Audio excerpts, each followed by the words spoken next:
Hey everybody, this is Ron. I recorded a video for the previous session, but I wasn't totally satisfied with it.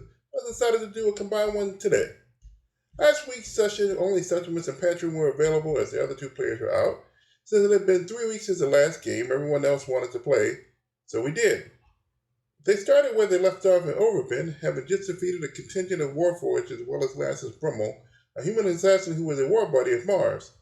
He gave the duel some information, including the fact that the Lord of Blades has a walking fortress and that he has a clockwork dragon.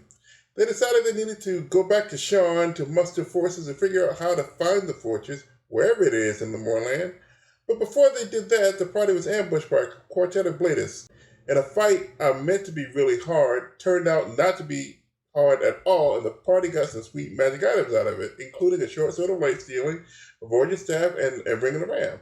The party decided to vacate Overbend when it was discovered a company of Brellish soldiers were approaching Overbend, and that's where that session ended. The next session, we picked up in Sean with all 4 players available. Marv did not have the scrying spell, and it was determined by the party that she needed it for the party, so Marv and Septimus met up with a wizard named Lucius Flame Dancer to purchase that spell. He gave Marv a great discount as they exchanged spells, and Lucius was impressed with Marv's exploits. The next scene, which was my actual game start, at 3 a.m. the next morning, Ilya Defiarlin showed up with a trio of trained guards, Arletia Dexalvis, and Cedro Denith. Cedro was unconscious. It turned out Cedro found out the secret that his house enclave was infiltrated by the Dreaming Dark, including his father, Sadrin, and almost died.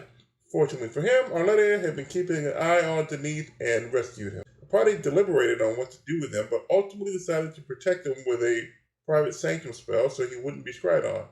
They talked to Arletia, who had a good idea of the layout of the Denith Enclave, and they started planning.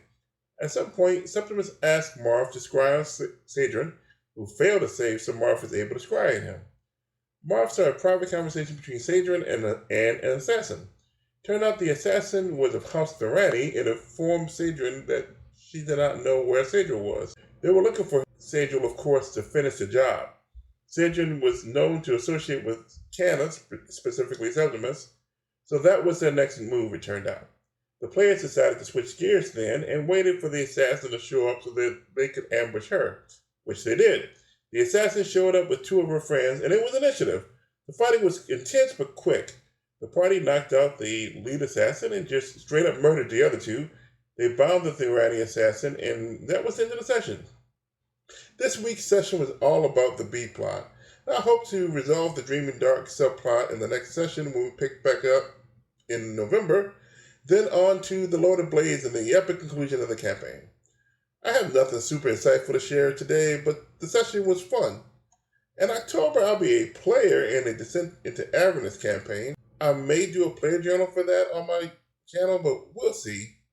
So I'm really excited to be on the other side of the screen. Until next time, I will see you later.